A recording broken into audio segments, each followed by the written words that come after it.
Hello students, the topic for today's discussion is addressing modes. तो आज हम addressing modes 8051 के पढ़ने जा रहे हैं। ये वाला क्वेश्चन यूजुअली यूनिवर्सिटी एग्जाम्स में आपका 10 मार्क्स का आता है, ठीक है।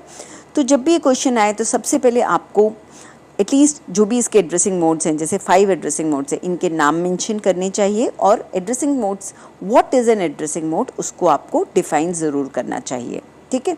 तो लेट्स स्टार्ट।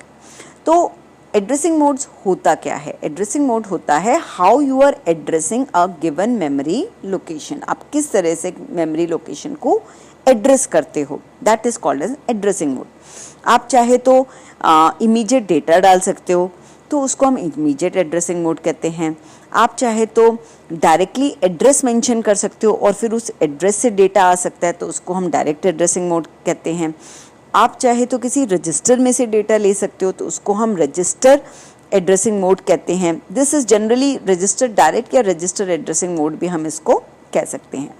आप चाहे तो रजिस्टर से इनडायरेक्टली भी डेटा ले सकते हो, मतलब रजिस्टर यहाँ पर एज अ पॉइंटर की तरह काम करता है।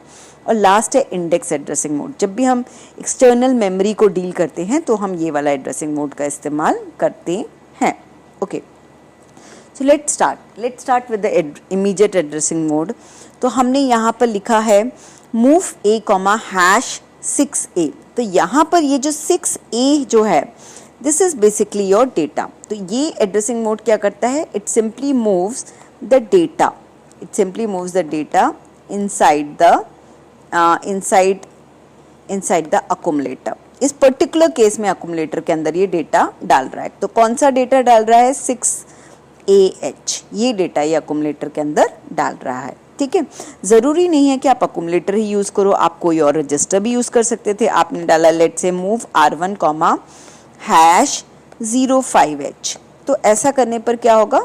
जो भी आपका R1 रजिस्टर है उसके अंदर ये डेटा चला जाएगा। डेटा को हम लोग why are calling it as an immediate, क्योंकि हम डेटा को यूजुअली इमीडिएट डेटा ऐसा बोला जाता है, ठीक है। ओके, तो this is your immediate addressing mode. हमेशा याद रखिए जो आपका डेटा है it can be of 3 types. अगर H लिखा है इसका मतलब ये हेक्साडेसिमल डेटा है। अगर हम चाहे तो बाइनरी डेटा भी मूव कर सकते थे। हमने लिख सकते थे मूव R1, #0। 0 हेक्स का मतलब होता है 0000 और 5 हेक्स का मतलब होता है 0101। तो हम इसको इस तरह से बाइनरी बी भी लिख सकते थे। बी का मतलब होगा ये बाइनरी डेटा है, ओके। और तीसरी चीज अगर हम ऐसा भी लिख सकते थे मूव R1, #05। अगर हमने कुछ भी नहीं लिखा, ना H लिखा ना बाइनरी लिखा, इसका मतलब ये हमारा डेसिमल डेटा है, ठीक है। अब डेटा के बारे में जिक्र हुआ ही है तो एक और चीज़ हम आपको बता देते हैं। हम अगर हमारा कोई भी डेटा है, ठीक है, लेट से अगर मैंने लिखा move B register, #A3 hex, अगर ये मेरा हेक्साडेसिमल डेटा, तो अगर कोई भी हेक्साडेसिमल डेटा ABCDEF से प्रीसीडेड है, मतलब लेटर से अगर ये प्रीसीडेड है मेरा डेटा, ठीक है, then it always should be preceded by 0। इसके आगे हमें हमेशा 0 लगाना होता है। तो याद रखिएगा कि अगर हमारा कोई भी हेक्साडेसिमल डेटा लेटर से स्टार्ट होता है तो उसके आगे हम 0 ज़रूर लगाते हैं। एक चीज़ और आपको बता दें, लेट से अगर जैसे बी रजिस्टर है, हमें पता है जनरली 8051 के सारे रजिस्टर्स 8 बिट के होते हैं, ठीक है। तो this is an 8 bit register. तो हमने इसके अंदर 8 बिट का डेटा ये डाला, ठीक है, हमने 8 बिट का डेटा ये डाला।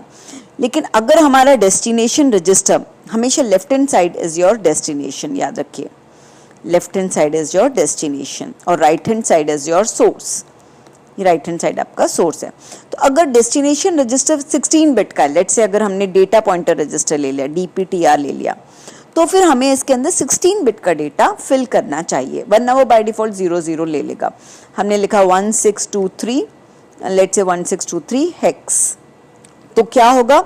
DPTR जो है हमारा, उसमें DPTR DP लोअर में 23 चला जाएगा और DP हायर में हमारा 16 चला जाएगा। तो इस तरह से हम डिफरेंट टाइप्स ऑफ डेटा डालते हैं। कौन से एड्रेसिंग मोड में डालते हैं? इमीडिएट एड्रेसिंग मोड में डालते हैं। ओके अब ये आ गया क्या, डायरेक्ट एड्रेसिंग मोड। अरे बाबा ये तो बड़ा कंफ्यूजिंग लग रहा है। अभी तो आपने बताया था कि मूव ए कॉमा हैश 04 का मतलब ये होता है कि आप अकोमोलेटर के अंदर 04 डालते हो। हाँ भाई हाँ, अभी भी ये बात ट्रू है। ध्यान से देखिए, ध्यान से देखिए, तो यहाँ पर हैश साइन नहीं लगा है। हैश साइन नहीं लगा है का मतलब ये हो गया है कि ये बेटा जी ये डेटा नहीं है, ये अब आपका एड्रेस है। ओके तो अगर ये एड्रेस है तो इसमें मतलब ये क्या हुआ, इसका मतलब क्या 04 नहीं जाएगा तो क्या जाएगा, ये अब आपका एड्रेस है 04 रैम का एड्रेस है। और इस एड्रेस के अंदर अब जो डेटा है, लेट्स से इस एड्रेस के अंदर डेटा होता है 23, तो ये जो डेटा है 23 हेक्स, ये वाला डेटा चला जाता मेरा अकोमोलेटर के अंदर। तो do you get the difference between the two. फिर से ध्यान से देखिए, अगर 04 को मैं हैश साइन से प्रीसीड करती हूँ इसका मतलब ये मेरा डेटा है, अगर हैश साइन नहीं आ रहा है इसका मतलब ये एड्रेस है। तो बस इतना ही सा ही आपको ध्यान रखना है। अच्छा ये हम उल्टा भी कर सकते थे, जैसे कि मैंने लिखा है कि मूव ए कॉमा 04 हेक्स, मतलब अभी जैसे मैंने आपको बताया कि 04 एक एड्रेस होगा, ये एक एड्रेस है और इस एड्रेस के अंदर जो भी मेरा डेटा है लेट्स से 23, ये गया किसके अंदर, अकोमोलेटर के अंदर। ठीक है, उल्टा करने का मतलब ऐसा भी कर सकते थे, डेस्टिनेशन भी हो सकता था मेरा address, let's say move 04 hex comma A, चलिए ए ही ले लेते हैं हम। तो अकोमोलेटर के अंदर अगर डेटा है 05, तो अब ये डेटा कहाँ पर जाएगा, ये डेटा इस एड्रेस के अंदर चला जाएगा। 04 नाम का जो मेरा एड्रेस था इसके अंदर ये डेटा चला जाएगा। ठीक है, तो ध्यान रखिए, हमेशा ये बात याद रखिए कि right hand side is your source. Right hand side ऊपर वाले केस में ये सोर्स था, यहाँ का डेटा यहाँ गया, ठीक है, और left hand side is your destination. और नीचे वाले केस में ये सोर्स है और 04 हेक्स लोकेशन ये मेरा डेस्टिनेशन है। ओके, तो अभी हमने पढ़ लिए दो एड्रेसिंग मोड्स। अब अपन नेक्स्ट पर आते हैं। ये बड़ा सिंपल सा एड्रेसिंग मोड है, इसका नाम है रजिस्टर डायरेक्ट, या फिर हम लोगों ने मस्जिदी में जनरली जो हमारा स्टैंडर्ड बुक है जो हम इसके लिए रेफर करते हैं उसमें नाम है इसका रजिस्टर एड्रेसिंग मोड। ओके, तो इसमें हम डायरेक्टली रजिस्टर का नाम लिखते हैं, जिस एक रजिस्टर से लेकर दूसरे रजिस्टर में हम डेटा ट्रांसफ़र करना चाहते हैं, या कोई भी ज़रूरी नहीं है डेटा ट्रांसफ़र ही ऑपरेशन हो, कोई दूसरे ऑपरेशंस भी कर सकते हैं। ठीक है, जैसे मैंने लिखा मूव ए कॉमा R4, यानी कि लेट से R4 एक मेरा रजिस्टर है, इसके अंदर का डेटा है 03, ए मेरा रजिस्टर है, तो ऐसा करने पर राइट हैंड साइड से लेफ्ट हैंड साइड डेटा चला जाएगा, क्योंकि राइट हैंड साइड सोर्स होता है, लेफ्ट हैंड साइड डेस्टिनेशन होता है, तो ये डेटा 03 यहाँ आ गया। चलिए अब हम मूव से थोड़ा बोर हो गए, अब थोड़े दूसरे एग्जाम्पल भी ले लेते हैं। लेट से मैंने लिखा है ऐड ए कॉमा R4, अब ये क्या करने वाला है, लेट से ए के अंदर ऑलरेडी डेटा था 03, R4 के अंदर मेरा डेटा था अगेन लेट से 04 ले लेते हैं इस बार। ठीक है, तो जब हमने ऐड ऑपरेशन परफॉर्म किया तो अब ये क्या करेगा, ए के अंदर के डेटा को R4 के डेटा से ऐड करेगा और करने के बाद रिजल्ट कहाँ सेव करेगा, ए के अंदर ही, यानी कि 4 5 6 7, यहाँ के अंदर 7 आपका आ जाएगा। ठीक है, समझ में आया। ओके, नाउ नेक्स्ट, इसमें क्या अलाउड नहीं होता ये बात ध्यान रखिए। मूव लेट्स से अगर मैंने लिखा R1 comma R2, now this is not allowed. क्यों, क्योंकि आपको पता है कि जो आपके पास रैम है, रैम के अंदर आपके पास रजिस्टर्स होते हैं जिनके नाम होते हैं R0, R1, R2 से लेकर R7 तक, ये जो रजिस्टर्स हैं, RAM to RAM any kind of memory operation is not allowed. तो इसीलिए ये हमारा नॉट अलाउड इंस्ट्रक्शन होता है। Even if we write like this add R1 comma R2, ये भी नहीं अलाउड है भाई। ठीक है, अगर एडिशन परफॉर्म करना है दो रजिस्टर्स के बीच में, तो बीच में हमें टेम्परेरी बेसिस पर वो डेटा लेट से अकुमुलेटर में मूव करो, फिर अकुमुलेटर का डेटा R2 से मूव करो। तो इस तरह से हमें ऑपरेशंस परफॉर्म करने पड़ते हैं। ठीक है, अब अपन आते हैं किस पर, फोर्थ एड्रेसिंग मोड पर, that is your register indirect addressing mode.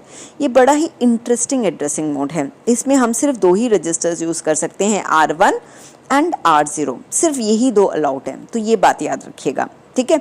अब इसमें अगर @ लग गया तो मतलब अब ये बन गया है हमारा पॉइंटर, अब ये हमारा बन गया है मेमोरी पॉइंटर। मतलब अब ये, जैसे पहले हमने क्या लिखा था, मूव A, R0, तो जो भी R0 का कंटेंट था वो अकुमुलेटर के अंदर जा रहा था, ठीक है। लेकिन यहाँ पर क्या है, यहाँ पर हमने क्या लिखा है, मूव A, @R0, मतलब जो R0 के अंदर है, जो R0 के अंदर है, लेट्स से 05, ये नहीं जाएगा इस बार अकुमुलेटर के अंदर। 05 एक मेमोरी लोकेशन है और इस मेमोरी लोकेशन का जो डेटा है, लेट्स से 23, तो ये डेटा जाएगा। अब ये डेटा कहाँ जाएगा, ये डेटा हमारा अकुमुलेटर के अंदर चला जाएगा। Is it clear? ठीक है। अब वैसे ही डेस्टिनेशन भी हो सकता था, अगर मैंने लिख दी मूव @R1, B रजिस्टर, लेट्स से इस बार चलो B को ले लेते हैं, बहुत देर से हमने A को ले लिया, अब इस बार B को, वरना B बुरा मान जाएगा। ओके, तो लेट्स से हमने B रजिस्टर के अंदर का कंटेंट है हमारा 05, तो अब ये 05 हमारा कहाँ जाएगा, तो R1 के अंदर सबसे पहले वो चेक करेगा, R1 के अंदर क्या एड्रेस है, लेट्स से 20 हेक्स ये एड्रेस है। तो जो 20 हेक्स एड्रेस है, वो रैम को सर्च करेगा, 20 हेक्स जो एड्रेस लोकेशन है उसके अंदर जाएगा ये वाला डेटा 05। तो इज दिस क्लियर? तो ध्यान रखिए, B का डेटा R1 में नहीं, B का डेटा उस लोकेशन पे जाएगा which is pointed bye R1, ठीक है। सिमिलरली हियर, यहाँ कौन सी लोकेशन से अकुमुलेटर में डेटा आ रहा है, the data is coming from the location which is pointed bye R0। तो you can write it here properly. आपको हमेशा कमेंट्स में ऐसे ढंग से लिखना चाहिए कि data from memory location pointed bye R0 goes into accumulator में चला जाएगा। और अगर मैंने ऐसा लिखा होता मूव @R1, B, तो हमें कमेंट में लिखना चाहिए था data from B register goes into memory location pointed bye R1। Clear? तो हमें इस तरह से अच्छे से प्रॉपरली कमेंट्स में मेंशन करना चाहिए कि भाई हो क्या रहा है। Okay, now next is index addressing mode. अब ये हमारा लास्ट एड्रेसिंग मोड है। जब भी हम एक्सटर्नल मेमोरी से, चाहे वो रोम हो, ठीक है, चाहे वो रोम हो चाहे वो रैम हो, जब भी हम उसको डील करते हैं तब हम ये इंडेक्स एड्रेसिंग मोड का इस्तेमाल करते हैं, ठीक है। तो हमारे पास इसके 2 ऑप्शंस हैं। अगर जब भी हम एक्सटर्नल रैम को डील करते हैं तो हम इस तरह से लिखते हैं मूव x A, @dptr।